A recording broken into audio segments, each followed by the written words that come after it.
இயேசுவின் நாமத்தில் உங்கள் அனைவருக்கும் அன்பின் வாழ்த்துக்கள். இந்த நாளுக்கான வேத தியானம் 2 பேதுரு 2ஆம் அதிகாரம் 9ஆம் வசனம்.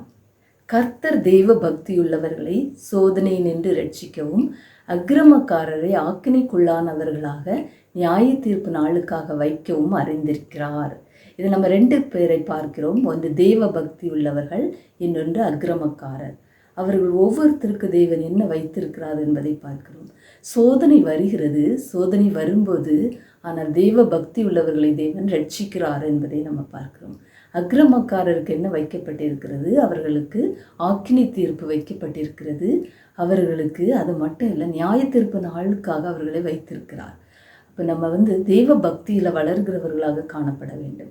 இந்த அதிகாரத்தில் முதலிருந்து நம்ம பார்க்கும்போது யாரெல்லாம் தெய்வ பக்தியாக இருந்தார்கள் என்றால் நோவாவும் அவரோடு கூட சேர்ந்து அந்த 8 பேர் காக்கப்படுகிறாங்க. ஜலத்தில் இருந்து, அந்த அக்கிரமக்காரர்கள் நிறைந்த உலகத்தில் இருந்து அவர்கள் எல்லாம் அழிக்கப்படுகிறாங்க.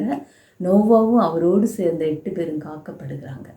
அடுத்ததாக தெய்வ பக்தியாக யார் இருந்தார் என்றால் நம்ம பார்க்கிறோம் லோத்து நீதிமானாக இருந்ததுனால தேவன் அவரை ரட்சிக்கிறார். சோதோம் குமரவை அழிக்கிறதை நம்ம பார்க்கிறோம். அந்த பட்டணம் அக்கினிக்கு இரையாக்கப்படுகிறது, நியாய தீர்ப்பு நாளுக்காக வைக்கப்படுகிறதை நம்ம பார்க்கிறோம். இதெல்லாம் நமக்கு ஒரு திருஷ்டாந்தமாக சொல்லப்பட்டிருக்கிறது. அவபக்தி நிறைந்தவர்கள், அவபக்தி உள்ளவர்கள் வாழ்ந்த வாழ்க்கைக்கு அவர்கள் கிடைத்த அந்த ஆக்கினை தீர்ப்பு நமக்கு திருஷ்டாந்தமாக சொல்லப்பட்டிருக்கிறது.